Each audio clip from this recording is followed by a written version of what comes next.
Au cours de mon adolescence, dans les années 90, j'ai eu ma petite période cinéma underground.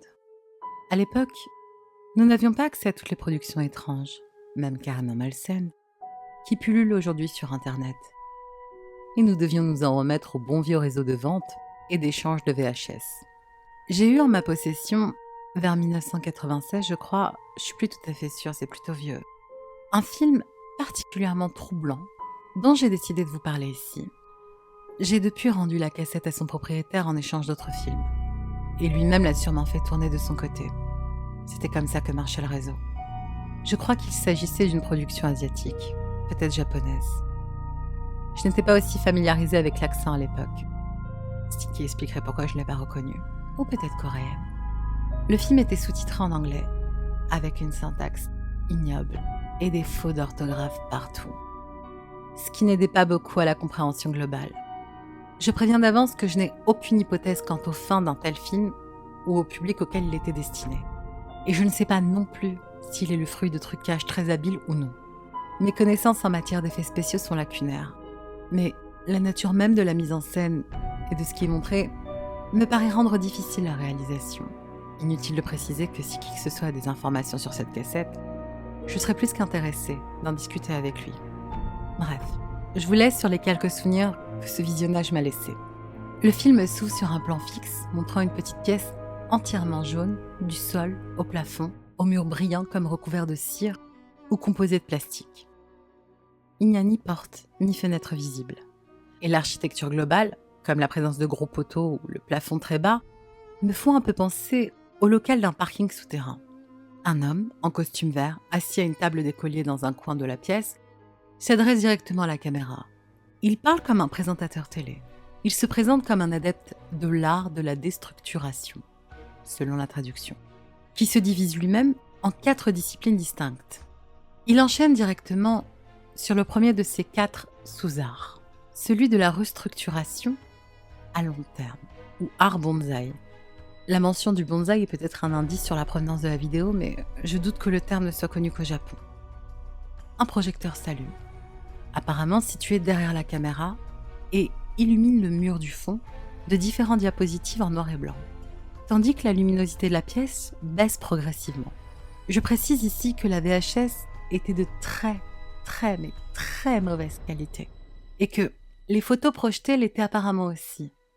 De fait, je ne sais pas exactement ce qu'elles représentaient. Nous pouvions plus ou moins voir des formes sombres et floues, tordues, sur un fond blanc granuleux. Les images étaient hyper contrastées, sans aucune nuance de gris. Le présentateur s'excusait de ne pouvoir faire de démonstration en direct de son art sur le plateau. L'exécution demandant un temps infini pouvant aller jusqu'à plusieurs années, voire plusieurs décennies. Plan sur une autre pièce, à l'architecture très semblable à la précédente, au mur jaune et lisse, mais qui semble un peu plus grande. Le présentateur apparaît par la gauche de l'écran. Il porte maintenant un costume bleu. Il salue à nouveau les spectateurs et marche jusqu'à l'extrémité de ce qui semble être une longue table de banquet, se prolongeant hors cadre vers la droite. Sur la table est posée une grande cage avec, à l'intérieur, un minuscule porcelet, pas plus grand qu'un chat. Le présentateur enchaîne sur le deuxième de ces 4 arts, celui de la décomposition, et s'excuse par avance de ne pouvoir, pour des raisons légales, faire la démonstration sur des êtres humains. Il dit à peu près ceci: cet art est le plus simple et le plus rapide. Il ne demande que peu d'aptitudes techniques et pousse naturellement à la contemplation. Sur ce, il s'empare d'un genre de pistolet relié par la poignée à un long tuyau et le pointe sur le cochon à travers les barreaux. Je vois l'animal tomber sans qu'aucun coup de feu ne soit audible. Et la qualité de la vidéo ne permet pas de discerner une éventuelle blessure. Le présentateur demande au caméraman de zoomer, ce que celui-ci fait. La caméra s'arrête sur le cadavre en gros plan. À partir de là, le film passe en avance rapide. Nous devinons le corps se décomposer petit à petit. Sa silhouette se couvre de grosses taches noires et semble s'affaisser petit à petit. La séquence finit par s'arrêter sur un plan fixe de ce qu'est devenu le cochon. Une simple forme vague, très sombre, qui n'a plus rien d'un animal. La caméra revient au présentateur, arborant maintenant un ensemble rose vif, et le suit à mesure qu'il avance le long de la longue table. Celui-ci s'arrête devant une cage en verre, vivarium ou aquarium, à l'intérieur de laquelle un gros rat blanc gratte la paroi. Voici venu le moment de vous présenter mon troisième art, celui de la liquéfaction. Pour des raisons évidentes de sécurité, je ne peux jeter directement à la main notre cobaye dans la solution diluante. Utilisons cet ingénieux système mis au point par l'équipe de l'émission. Le présentateur en trouve la trappe transparente au-dessus de la boîte. Il passe un tube en plastique relié à un gros bidon muni d'un robinet. Il tourne le robinet et ce qui ressemble à de l'eau commence à remplir le vivarium. Le rat panique. Il court dans tous les sens et sautille sur place pour échapper au liquide. Ce dernier commence à bouillonner. Une écume se forme comme de la mousse de bière et recouvre la surface.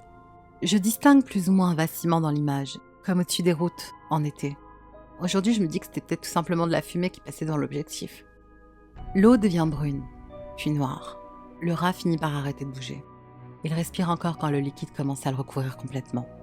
Plan d'après. Nous revenons dans la première salle. La table décollée au fond de la pièce a laissé place à une sorte de petite table de chirurgien, inclinée presque à la verticale. Un animal, impossible à distinguer de si loin, est accroché, les 4 pattes écartées maintenues par des chaînes ou des lanières. Le présentateur est désormais en blanc. Il annonce à la caméra, sur le ton le plus sérieux du monde, « Il est temps d'aborder le 4e et le plus subtil des 4 arts, celui de la désolidarisation. » Il marche jusqu'à la table de chirurgie et prend l'un des instruments posés à côté de l'animal, peut-être un scalpel ou quelque chose du même genre étant donné la taille et le bruit métallique de l'objet.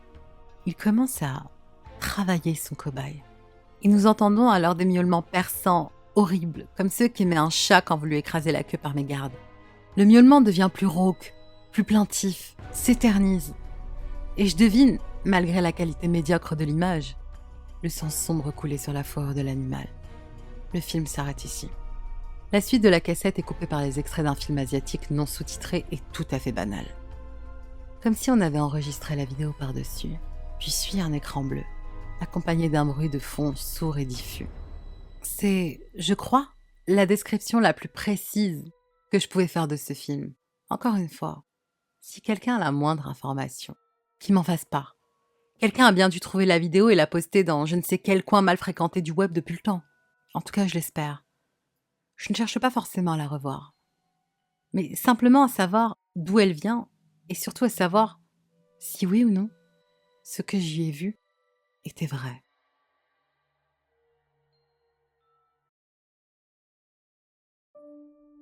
Si vous vous baladez au hasard, la nuit, dans les rues peu fréquentées de Shinjuku à Tokyo, il vous sera peut-être encore possible, à l'écart des love hotels et des salons de massage, de tomber sur une étrange boutique. Une simple bâche plastifiée, semblable à un rideau de douche en masqueur à l'entrée. À l'intérieur, vous trouverez des milliers de DVD entassés partout, sans ordre, le long des murs ou en tas au milieu de la pièce. La plupart sont des films X ou de vieilles séries B d'occasion. Par une porte entr'ouverte, vous aurez peut-être la chance d'apercevoir, dans les toilettes, accrochée près du miroir, la mignonne photo d'un bébé singe tout noir et tout fripé, les yeux fermés, tétant un sein de femme. Sous la photo, quelqu'un aura gribouillé à la craie un simple mot. Kabukicho. Une très vieille femme se tiendra derrière le comptoir. Si vous ne lui parlez pas japonais, elle ne vous répondra pas. Si vous parlez japonais, vous pourrez lui demander à voir les VHS. Elle niera d'abord d'avoir la moindre cassette dans son magasin. Vous devrez insister et probablement lui faire don de quelques yens.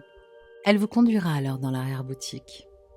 Ici, à même le sol, seront alignés une petite vingtaine de VHS noirs, sans coffret, sans boîtier, aucune inscription, si ce n'est écrit au feutre blanc en lettres latines, quelques codes mystérieux tels que MASD 002, KT 606, MKDD 04 ou LPS 008. Si vous payez quelques yens de plus, elle vous laissera seule dans l'arrière-boutique, avec une vieille télévision et un magnétoscope. Vous pourrez alors regarder les films.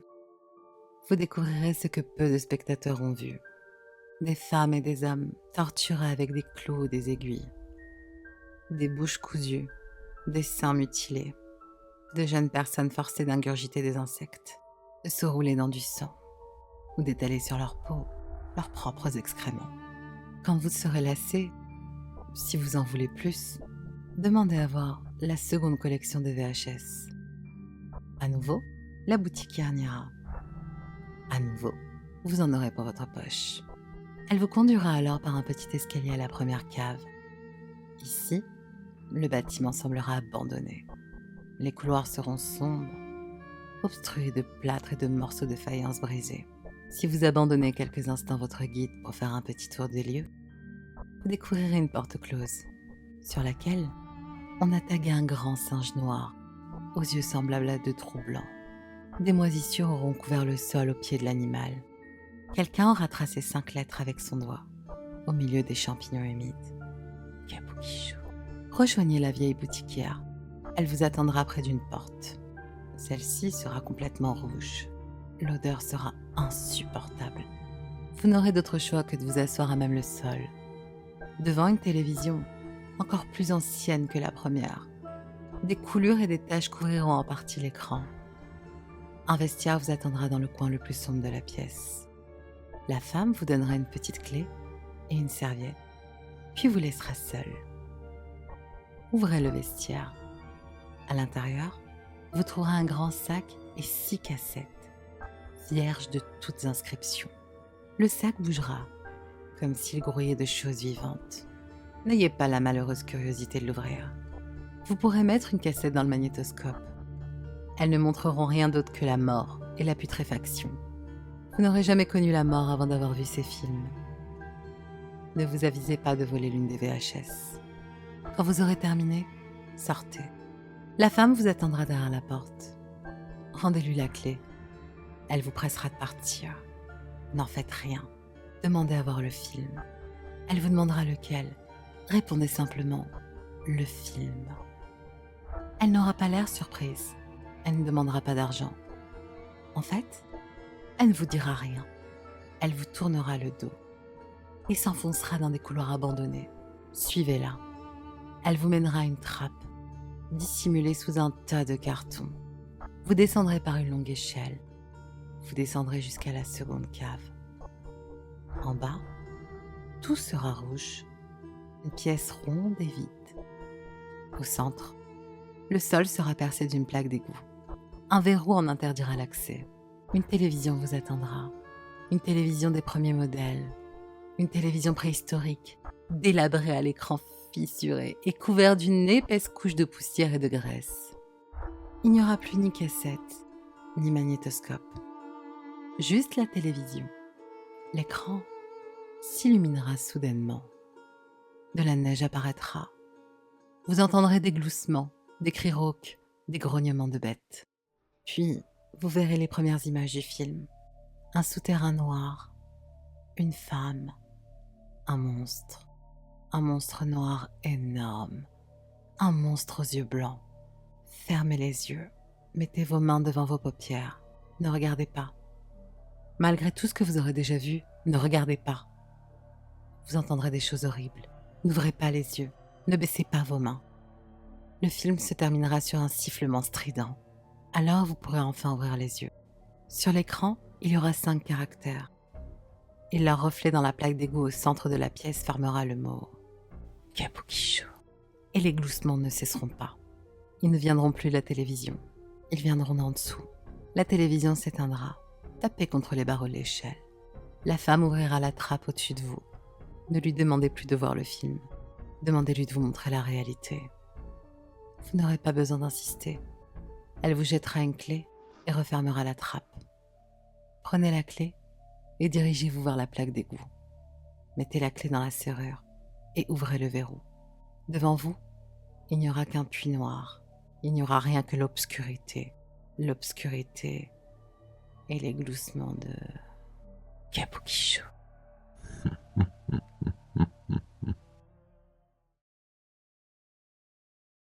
Dans certains vidéoclubs ou grossistes en cassettes vidéo, une carte de visite y est gardée.